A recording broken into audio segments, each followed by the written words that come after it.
اعوذ باللہ من الشیطان الرجیم بسم اللہ الرحمن الرحیم اللہم صلی علی محمد وآل محمد وعجل فرجہم۔ معزز ناظرین، السلام علیکم ورحمۃ اللہ وبرکاتہ۔ میں اطہر کاظمی ایک بار پھر آپ کی خدمت میں حاضر ہیں، آپ کے پسندیدہ پروگرام احکام اسلامی کو لے کر، اور اس پروگرام کے ذریعے جہاں ہم احکام اور مختلف موضوعات پر ڈسکس کر رہے ہیں، وہیں سب سے اہم ترین جو گفتگو ہے وہ امام زمان علیہ الصلاۃ والسلام کے بارے میں، اور یقیناً کیونکہ ہمارا سارا جو انداز ہے گفتگو کا، چاہے وہ عمل کا، وہ منحصر ہے کہ ہم کیسے اپنے امام کی معرفت حاصل کریں۔ آئی ناظرین، ایک حدیث جو حضرت امیر المومنین علی ابن ابی طالب علیہ الصلاۃ والسلام نے جو ارشاد فرمائی ہے امام زمانہ اجل اللہ تعالیٰ فرجہ شریف کے بارے میں، آپ فرماتے ہیں کہ ظہور کا انتظار کرو اور رحمت الہی سے مایوس نہ ہو، یعنی مایوسی کے بارے میں ہے کہ مایوسی نہیں ہونا چاہیے۔ تو آئیے آج ہم اس گفتگو کا آغاز کرتے ہیں۔ ہمارے ساتھ موجود ہیں حجت الاسلام والمسلمین علی جناب مولانا مصطفیٰ علی خان ادیب الہندی صاحب قبلہ۔ آئیے ان کا استقبال کرتے ہیں اور اس گفتگو کا آغاز کرتے ہیں۔ السلام علیکم۔ علیکم السلام ورحمۃ اللہ۔ بڑی خوبصورت سی حدیث مولانا نے جو ارشاد فرمائی ہے، خاص طور سے ہم لوگوں جو انتظار کر رہے ہیں، لیکن اس میں ایک لفظ مایوسی کے لیے بہت سارے افراد ہوتے ہیں سرکار کہ وہ بہت جلدی مایوس ہو جاتے ہیں، اور یہ اکثر سننے میں آیا کہ مایوسی کفر ہے۔ تو کس طریقے کی اپنی زندگی کو آگے بڑھاتے ہوئے اس مایوسی سے الگ ہو جانا چاہیے انسان کو؟ اعوذ باللہ من الشیطان الرجیم، بسم اللہ الرحمن الرحیم، الحمد للہ رب العالمین، وصلی اللہ علی سیدنا محمد وآلہ الطیبین الطاہرین۔ دیکھیں، جیسے کہ آپ نے خود ہی اپنے بیان میں کہا کہ مایوسی کفر ہے۔ کیوں کہا گیا ہے مایوسی کو کفر سے، اور کیوں اس کو تشبیہ دی گئی ہے کفر سے؟ کیونکہ مایوس ہونے کا مطلب یہ ہے کہ ہمیں خدا پر یقین نہیں ہے، خدا کے ارادے پر، خدا کے اختیار پر، خدا کے عالم ہونے پر، خدا کے پلان کے اوپر ہمیں اس کا مطلب یقین نہیں ہے۔ انسان کیوں مایوس ہے؟ اگر انسان اس چیز سے مایوس ہے کہ مثلاً اس کے ساتھ اچھا نہیں ہو رہا ہے، مثلا اس کے پاس پیسے نہیں ہیں، مثلا اس کے پاس بیماری کا علاج نہیں ہے، تو آخر اس کا نتیجہ کیا ہے؟ اگر مال نہیں ہے اس کے پاس، جیسے کہ دنیا میں بہت سو کے پاس نہیں ہے، تو اس مال نہ ہونے کے نتیجے میں کیا ہو جائے گا؟ آخر خداوند عالم نے یہ دنیا بنائی ہے کہ نہیں بنائی ہے؟ اگر اس پہ یقین ہے تو خداوند عالم نے اگر یہ دنیا بنائی ہے اور خداوند عالم نے مجھے اس دنیا میں بھیجا ہے، تو میرے پاس مال ہونا یا نہ ہونا دونوں ہی بالکل برابر ہے، کیونکہ اگر خدا نے مجھے مال دیا ہے تب بھی میرا امتحان مال کے ذریعے سے لیا جائے گا، اور اگر مجھے مال نہیں دیا ہے تو میرا امتحان مال کو سلب کر کے صبر کے ذریعے سے لیا جا رہا ہے۔ اگر انسان کو یہ یقین ہو جائے کہ وہ جس سچویشن میں بھی ہے خداوند عالم اس سچویشن میں اس سے امتحان لے رہا ہے، اس کا مطلب یہ ہے کہ پھر اس کو پھر مایوسی نہیں ہوگی، اسے پھر یہ دیکھنا پڑے گا کہ میں اس سچویشن میں کیسا عمل کروں کہ میرا خدا مجھ سے راضی ہوگا اور میرا خدا مجھ سے راضی ہو جائے۔ ایک امام کے پاس ایک شخص آیا اور اس نے کہا کہ امام، میں نے صبح اس حالت میں کی کہ میں مریضی سے زیادہ، یعنی صحت سے زیادہ مرض کو دوست رکھتا ہوں، اور غنا سے زیادہ یعنی پیسے سے زیادہ میں فقر کو دوست رکھتا ہوں۔ امام علیہ السلام نے فرمایا لیکن ہم جس حال میں خدا رکھنا چاہے اس میں اپنے آپ کو پسند کرتے ہیں۔ یہ بہت اہم چیز ہے۔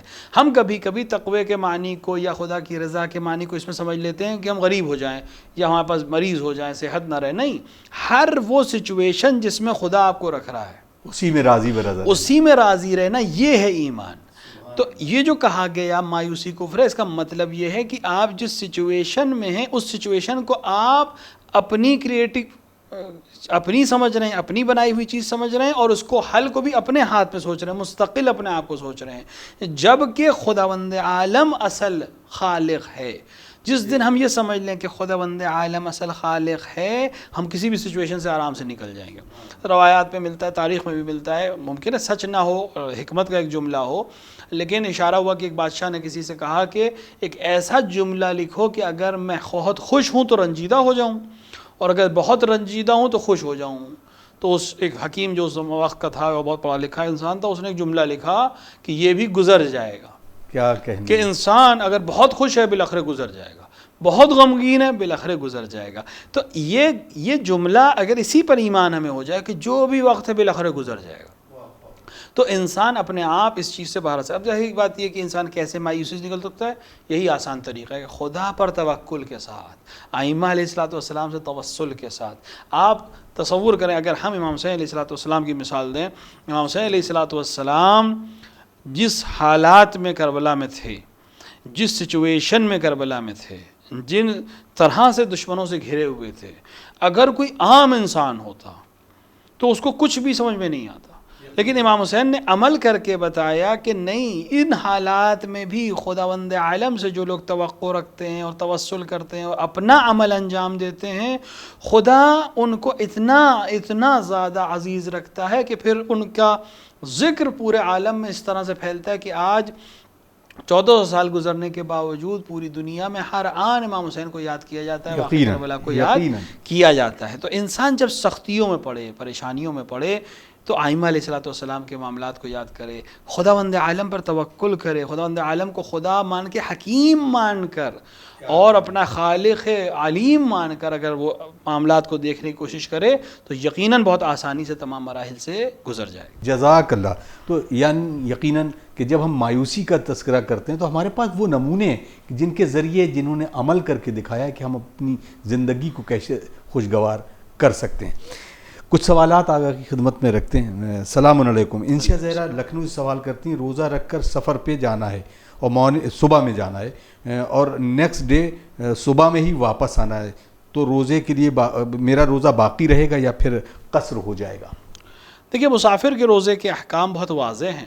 اگر کوئی شخص اپنے وطن سے سفر کر رہا ہے ظہر سے پہلے، یعنی زوال آفتاب سے پہلے اگر سفر کر رہا ہے، تو جب وہ اپنے شہر کے حدود سے باہر چلا جائے گا تو اس کا روزہ قصر ہو جائے گا، کیونکہ روزے کی واجب ہونے کی شرائط میں سے ایک شرط یہ کہ انسان مسافر نہ ہو۔ تو اگر یہ انسان سفر کر رہا ہے اور اس کا شغل بھی سفر نہیں ہے اور یہ کثیر السفر انسان بھی نہیں، عام انسان جیسے ہر ایک اپنے وطن میں رہتا ہے، کبھی کبھی سفر آ گیا، کسی وجہ سے بھی سفر آ گیا، تو یہ انسان جیسے ہی اپنے شہر کی حدود سے باہر چلا جائے گا، احتیاط کرے کچھ کلومیٹر، 10-15 کلومیٹر جب چلا جائے گا تو اس کا روزہ قصر ہو جائے گا۔ اگر اور یہ افطار کرے گا اور اس کے لیے صرف اس روزے کی ایک قضا بعد ماہ مبارک اس کو ایک قضا رکھنی ہے۔ اگر اگلے دن صبح یہ لوٹ رہا ہے تو اگر یہ ایسا کر سکتا ہے کہ زوال سے پہلے اپنے وطن پہنچ جائے، یعنی اس طرح کے سواری سے جائے یا اس طرح کے انتظام سے جائے یا ٹرین سے یا کسی بھی چیز سے کہ زوال سے پہلے اپنے وطن پہنچ سکتا ہے، تو اگر یہ بیچ میں اس نے کوئی ایسا کام انجام نہیں دیا، یعنی صبح سے لے کر ظہر ہونے تک یا وطن پہنچنے تک اس نے کوئی کام ایسا انجام نہیں دیا جو روزے کو باطل کرتا ہو، تو یہ اپنے وطن پہنچ کر دوبارہ روزے کی نیت کر سکتا ہے، لہذا اس دن کا روزہ اس کا بچ جائے گا۔ لیکن نہیں، اگر سفر میں ہی ہیں اور سفر سے لوٹتے لوٹتے وطن پہنچنے سے پہلے مثال کے طور پہ زوال ہو گیا، تو اس دن کا روزہ بھی قصر ہو جائے گا، بعد میں اسے دونوں دن کا روزہ رکھنا پڑے گا۔ البتہ ایک طریقہ ہے کہ یہ انسان زوال کے بعد سفر شروع کرے، یعنی اپنا سفر بجائے صبح کے اگر مجبوری نہ ہو تو نماز ظہر چاہے پڑھے چاہے نہ پڑھے، لیکن زوال آفتاب کے بعد، یعنی ظہر کے بعد، مثلا آپ کے شہر میں دیکھیں کہ ظہر کتنے بجے ہے، اس وقت ظہر کے وقت اپنے گھر سے نکلے تو اس کا روزہ قصر نہیں ہوگا، کیونکہ اگر زوال کے بعد انسان سفر کو شروع کرتا ہے تو اس کا روزہ قصر نہیں ہوتا ہے، یہ اپنا سفر پہ ہی روزے کی حالت پہ رہے گا، جہاں بھی مغرب ہو، جس علاقے میں پہنچے وہاں جب بھی مغرب ہو، اذان مغرب ہو، یہ روزہ افطار کرے گا اور اس کا روزہ صحیح رہے گا۔ اگلے دن کے روزے کو بچانے کا طریقہ بھی یہی ہے کہ زوال سے پہلے اپنے وطن لوٹ آئے، لیکن نیت پہلے نہیں کر سکتا، نیت تبھی کرے گا جب اپنے وطن پہنچ جائے، کوئی عمل انجام نہ دیا ہو مفطر، تو روزے کی نیت زوال سے پہلے کر سکتا ہے، اس کے دونوں روزے بچ سکتے ہیں۔ جزاک اللہ۔ السلام علیکم آغا، کیا روزے کی حالت میں باڈی کو واش کر سکتے ہیں؟ روزے کی حالت اکثر اس طرح کے سوال پوچھنے والا شاید کنفیوز رہتا ہے کہ ہم روزے کی حالت میں بدن نہیں دھو سکتے یا سر نہیں دھو سکتے، اور ظاہراً وہی مسئلہ جو ہم نے پہلے بتایا کہ سر کو پانی میں ڈبونے والا جو مسئلہ ہے، اس کو ڈبونے اور ڈبکی کے فرق کو یہ دھونے اور سر گیلا کرنے کے معاملے میں لے جاتے ہیں، ویسا نہیں ہے۔ جہاں سر بدن یا سر یا باقی جسم کو دھونے کی بات ہے، روزے کی حالت میں کوئی پریشانی نہیں ہے، بدن کو بھی دھویا جا سکتا ہے، سر کو بھی دھویا جا سکتا ہے، نہایا بھی جا سکتا ہے، اس سے روزے کے اوپر کوئی فرق نہیں پڑتا، روزہ صحیح ہے۔ جزاک اللہ۔ انہوں نے سوال کیا، شبیر حیدر صاحب ہیں، السلام علیکم مولانا صاحب، میرا سوال یہ ہے کہ روزہ افطار کرنے کے لیے کیا کسی غیر مسلم کے ہاتھ کا اگر ہم کھا لیتے ہیں اور اس سے اپنا روزہ افطار کر لیتے ہیں تو کیا روزہ میرا باطل ہو جائے گا یا روزہ میرا صحیح رہے گا؟ دیکھیے، جہاں تک غیر مسلم کے ہاتھ کے کھانے کی بات ہے، اگر ہاتھ تر چیز پہ لگا ہے یا اس کے تر ہاتھ سے وہ چیز بنائی گئی ہے تو وہ نجس ہے، اور نجاست کھانا جائز نہیں ہے۔ اگر کوئی انسان نجاست کھا لے تو اس نے گناہ انجام دیا، البتہ اس کا روزہ باطل نہیں ہوگا، اس نے ایک حرام چیز سے روزے کو کھولا ہے، البتہ اگر افطار کیا ہے تو ایک حرام کام انجام دیا، یعنی نجاست کھائی ہے۔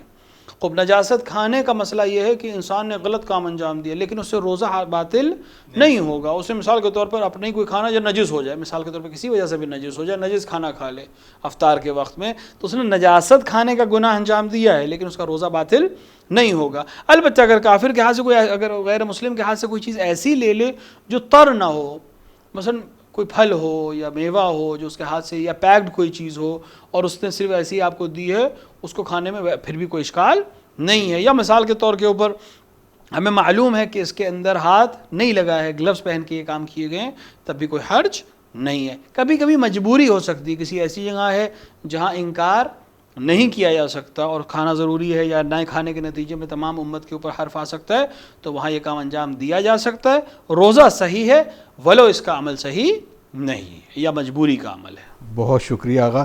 اب ان کا سوال بہت اچھا ہے، بڑا انٹرسٹنگ ہے۔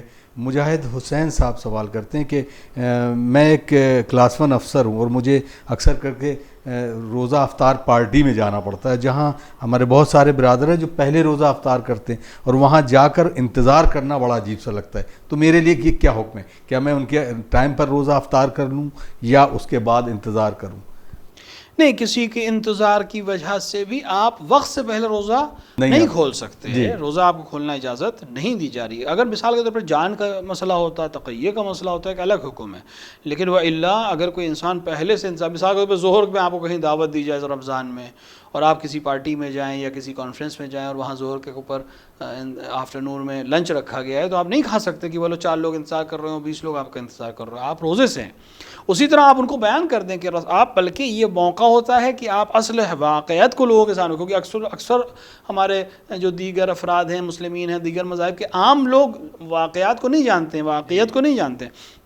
آپ ان کے سامنے اپنی دلیل کو رکھ سکتے ہیں کہ خداوند عالم نے غشق اللیل کہا ہے روزے کے لیے، رات شروع ہونے کو کہا ہے، اور رات سورج ڈوبتے ہی شروع نہیں ہوتی، تھوڑا سا وقت گزرنا ضروری ہے۔ اور پھر سائنسی اعتبار سے بھی ثابت ہے کہ سورج کے ڈوبنے کے کچھ جو ہمیں دکھتا نہیں ہے، لیکن ایک تقریباً 9 منٹ 8 منٹ سے 10 منٹ کے بعد ہمیں صحیح سے غروب کو ہم مان سکتے ہیں، لہٰذا ہمیں احتیاط کرنے چاہیے تاکہ ہمیں یقین رہے کہ خداوند عالم کے حکم پر عمل کرتے ہوئے ہم نے طلوع فجر سے لے کر غشق اللیل تک روزہ رکھا ہے۔ لہٰذا یہ بہترین موقع ہے کہ تبلیغ دین حقیقی انجام دیا جائے اور امساک کریں۔ اللہ کا حکم تمام چیزوں سے زیادہ فوقیت رکھتا ہے۔ کوئی بھی انتظار کر رہا ہو، اللہ کا حکم اگر ہے تو ہم حکم کو ٹال نہیں سکتے۔ ہاں، جہاں مومنین انتظار کر رہے ہوں، مثال کے طور پر مغرب کے وقت اکثر ہوتا ہے کہ اپنے دعوت ہوئی ہے، اور مثال کے طور پر نماز اگر آپ پڑھیں گے تو بہت سے لوگ آپ کا افطار کے اوپر انتظار کر رہے ہیں، یعنی وقت پہ افطار کر رہے ہیں، بالکل صحیح وقت پہ افطار کر رہے ہیں، لیکن آپ کا انتظار کر رہے ہیں اور آپ نماز کی وجہ سے لیٹ ہو رہے ہیں، تو وہاں پر بہتر یہ کہ نماز کو چھوڑ کر ان کے ساتھ افطار کریں، بعد میں نماز کو اپنی ادا کر لیں گے، لیکن وقت کے اوپر سے پہلے افطار نہیں کیا جا سکتا۔ بہت شکریہ۔ انہوں نے اپنا نام نہیں بتایا۔ السلام علیکم آقا، یہ رہنمائی فرمائیں کہ کسی بھی طرح سے جب چاند کے دیکھنے کی بات آتی ہے تو کیا اس میں ٹیکنالوجی کا سہارا لیا جاتا ہے؟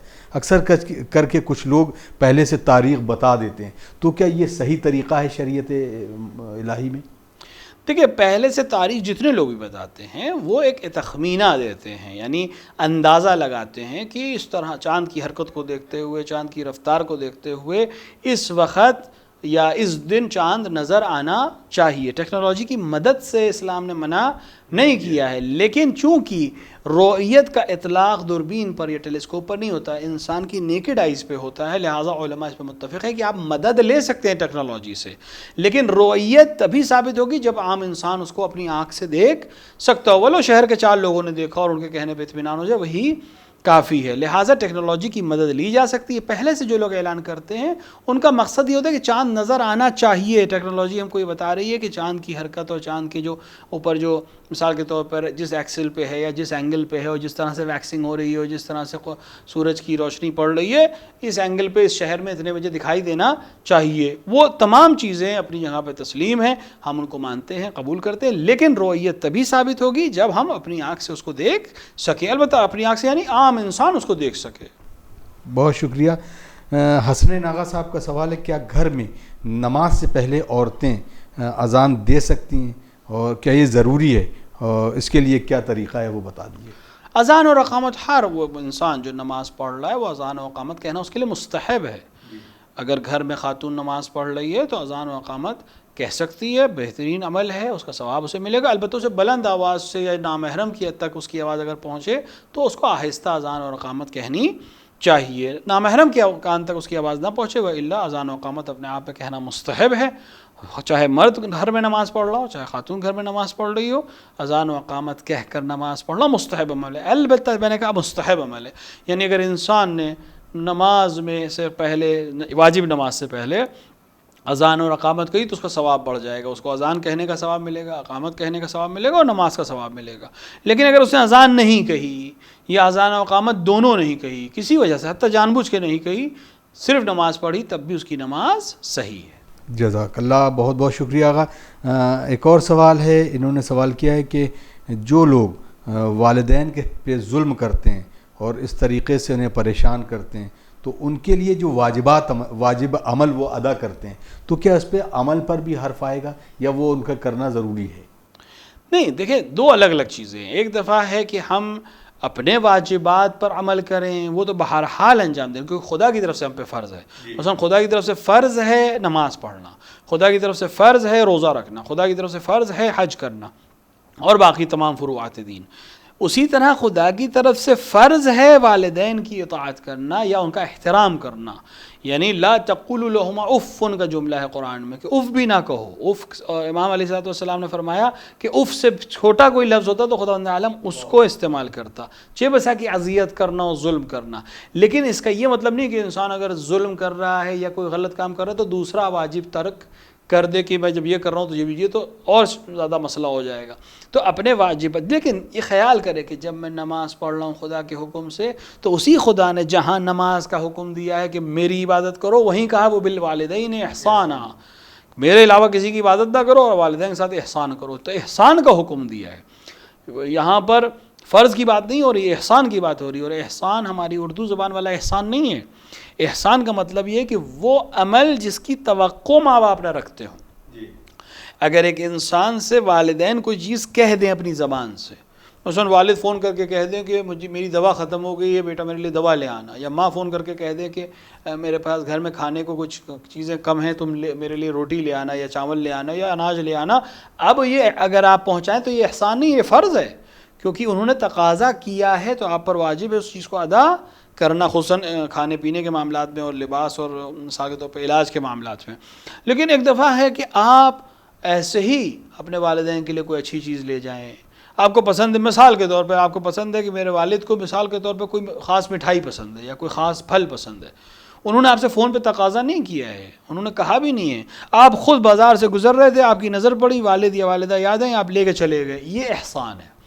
یعنی اگر انہوں نے نہیں مانگا اور اظہار نہیں کیا اور آپ ان کے لیے ان کے حق میں کوئی کام کرو تو یہ احسان ہے. خداوند عالم حکم دے رہا ہے میری عبادت کرو اور والدین کے ساتھ احسان کرو. بس جہاں احسان خداوند عالم تقاضا کر رہا ہے وہاں اگر انسان ظلم کرے اس کے برعکس تو پھر اس کو سوچنا چاہیے کہ اس کے باقی اعمال کا کوئی فائدہ نہیں ہوگا. لیکن اس کا یہ مطلب ہرگز نہیں کہ ہم باقی اعمال بھی ترک کر دیں. لہٰذا اپنے وہ بھی اعمال انجام دیں اور ان اعمال کے قبولیت کے لیے خدا کے اس حکم کے اوپر بھی عمل کرنے کی کوشش کریں. جزاک اللہ. اور امید کرتے ہیں کہ ہم اس طریقے کے عمل کو ضرور انجام دیں جو ہمارے والدین ہم سے خوش ہو جائیں. آئیے کچھ اور سوال اس سے ریلیٹڈ ذہن میں ایک سوال آیا. اگر اب ایک لفظ جو ہم نے ڈسکس کیا کسی صلہ رحم اور قطع رحم, اب کوئی شخص ہے جس کے والدین کسی ایک بیٹے کے پاس ہے اور بڑا بیٹا اگر وہ کسی طریقے کی نافرمانی یا ظلم تو نہ کر رہا ہے تو اب چھوٹے بھائی اگر بڑے بھائی سے لا تعلق ہو جاتا تو یہ کس ضمن میں آتا ہے؟ تو اب اسے قطع رحم کے اس میں رکھا جائے گا یا اس کو کیسے چلے گا؟ دیکھیے قطع رحم کا مطلب یہ کہ انسان اپنے سگے رشتہ داروں سے تعلقات کو ختم کر لے، اور یہ بالکل جائز نہیں ہے. حتی اگر وہ کچھ ایسا عمل انجام دے رہا ہے جو آپ کو پسند نہیں ہے، تب بھی قطع تعلق صحیح نہیں ہے. ولو آپ اس سے کم ملیں یا اس سے اس طرح سے اظہار کریں کہ تمہارا یہ عمل ہمیں پسند نہیں، لیکن قطع تعلق کرنا صحیح نہیں ہے. اگر والدین کی مثال کے طور پر، جیسے کہ آپ نے سوال میں کہا کہ مثال کے طور پر وہ ظلم کر رہا ہے اور اس وجہ سے ہم اس سے نہیں مل رہے ہیں، تب بھی قطع تعلق نہ کریں. کچھ نہ کچھ آپس میں ربط رکھیں اور اسی کے ذریعے سے دھیرے دھیرے کوشش کریں کہ وہ راہ راست پر آ سکے. کیونکہ جب آپ کہتے ہیں قطع تعلق، آج سے ہمارا آپ کا کوئی رابطہ نہیں ہے، تو جس شخص نے یہ جملہ کہا اس شخص کو قاطع رحم کے حکم میں لے لیا جائے گا، اور پھر اس کے تمام اعمال اس کے کام نہیں آنے والے، خصوصاً عمر کے سلسلے سے اور رزق کے سلسلے سے وہ ہمیشہ پریشان رہے گا. اور جس نے یہ عمل انجام دیا، دوسرا اگر چاہے بھی کہ تعلقات اچھے ہیں اور سامنے والا مضر ہے کہ نہیں اب ہمیں قطع تعلق، ہمیں آپ سے نہیں ملنا ہے، تو قطع تعلق کا جو گناہ ہے، جو اثرات ہیں، اس کے اوپر ضرور مرتب ہوں گے. لہٰذا قطع تعلق سے پرہیز کرنا چاہیے، مگر یہ کہ ایسا مسئلہ آ جائے کہ اگر میں قطع تعلق نہیں کروں گا تو دین پہ حرف آ رہا ہے، اگر قطع تعلق نہیں کروں گا تو یہ شخص اور گناہ میں مبتلا ہوگا یا اس کی تائید ہوگی، تو وہاں پر بھی اس حد تک معاملات رکھیں کہ تائید نہ ہو لیکن قطع تعلق کا آپ کے اوپر الزام بھی نہ آئے. جزاک اللہ. انہوں نے سوال کیا کہ جن لوگوں کو قرأت نہیں آتی ہے تو وہ کیا کریں؟ کیا وہ فرادہ نماز نہ پڑھیں اور اس کے لیے وہ جماعت کے ساتھ نماز پڑھیں؟ اور قرأت بہت کوشش کرنے کے باوجود قرأت یعنی جو اکثر کر کے تلاوت میں صحیح نہیں ہوتا، تو اس کے لیے آگا کیا حکم ہوگا؟ دیکھیے بہتر تو یہ کہ اگر کوئی انسان قرأت میں کوئی پریشانی اس کو ہو رہی ہے تو وہ انسان کسی استاد کے ذریعے سے اپنی قرأت کو صحیح کرے. آج تو بہت سی اپلیکیشنز آ گئی ہیں، انٹرنیٹ کے وسائل ہیں، بہت سے طریقے ہیں، اور جب تک قرأت صحیح نہ ہو تب تک جماعت سے نماز پڑھے تاکہ اس کی نماز کم سے کم بہتر اور صحیح ادا ہو. لیکن اس کا یہ مطلب نہیں کہ وہ فرادہ نہیں پڑھ سکتا، فرادہ پڑھ سکتا ہے. جو قرأت بہترین طریقے سے وہ ادا کر سکتا ہے اسی قرأت پہ نماز اپنی انجام دے. کوشش کرے سیکھنے کی. اگر بالفرض کسی وجہ سے، زبان کی لکنت کی وجہ سے یا لہجے کی سختی کی وجہ سے نہیں بھی ادا کر پا رہا ہے صحیح طریقے سے کلمات، تب بھی جس طرح سے ادا کر سکتا ہو ادا کرے اور اپنی نماز کو پڑھے، اور دھیرے دھیرے اگر کوشش کرے گا، تمرین کرے گا، تو یقیناً اس کی قرأت بھی صحیح ہو جائے گی. ایک اور سوال ہے، انہوں نے کہا کہ جو دعاؤں میں جو سجدے کے لیے حکم ہے، قرآن کی پڑھنے کی بات نہیں، جو دعاؤں میں سنت ہے وہ، تو اس کے لیے کیا حکم ہے کہ باقاعدہ سجدہ کیا جائے یا ویسے ہی اپنے سر کو خم کر دے؟ نہیں، دیکھیے سجدے کا مطلب یہ ہوتا ہے کہ انسان اپنے سارے اعضاء سجدہ یعنی ساتوں حصے جو سجدے کے ان کو رکھ کر پھر دعا پڑھے. البتہ یہ جو مستحب دعائیں ہیں یا زیارت امام حسین علیہ السلام کے آخر میں ہے یا بہت سے اعمال میں ہے کہ سر سجدے میں رکھیں یا گال سجدے میں رکھیں، تو ان میں تمام شرائط نماز کا ہونا ضروری نہیں ہے. ایسے بھی کہیں پہ بھی سر رکھ سکتا ہے، لیکن کوشش کرے کہ ساتوں اعضاء زمین پہ رکھ کر ان دعاؤں کو پڑھے. اور اگر رکھ سکتا ہو، سجدگاہ مہر رکھ سکتا ہو، کربلا کی خاک پر سجدہ کر سکتا ہو، تو اس سے بہتر کوئی چیز نہیں ہو سکتی. اگر بہت جلدی سے اگر کوئی شخص بھول جائے واجب سجدہ ہو قرآن میں پڑھنے کا تھا، تو پھر اس کے لیے کیا حکم؟ اگر بھول جائے اور بعد میں یاد آئے تو جب بھی یاد آئے اسے فوراً وہ سجدہ ادا کرنا چاہیے. چلیے، بہت بہت شکریہ آغا. یقیناً کل ہم کچھ اور موضوعات اور سوالوں کے ساتھ آپ کی خدمت میں پھر پیش کریں گے. ناظرین، آپ دیکھ رہے ہیں پروگرام احکام اسلامی، اور لائیو ٹرانسمیشن سے ہم جڑے ہیں لکھنؤ اسٹوڈیو سے، اور امید کرتے ہیں کہ آپ ہمارے اس پروگرام کو دیکھ بھی رہے ہوں گے اور لوگوں تک ہمارے یوٹیوب سیگمنٹ میں جا کر ہمارے اس ویڈیوز کو شیئر بھی ضرور کریں. ہمارا یوٹیوب جو چینل ہے اس کو سبسکرائب بھی کریں تاکہ ہمارے اندر ایک انرجی آئے، وہ قوت آئے کہ ہم اس طرح کے پروگرام اور بنا کر مزید آپ تک پہنچانے کی کوشش کرتے رہیں. انشاءاللہ کچھ اور پروگرام کے ساتھ اور کچھ اور سوالوں کے ساتھ کل پھر حاضر خدمت ہوں گے.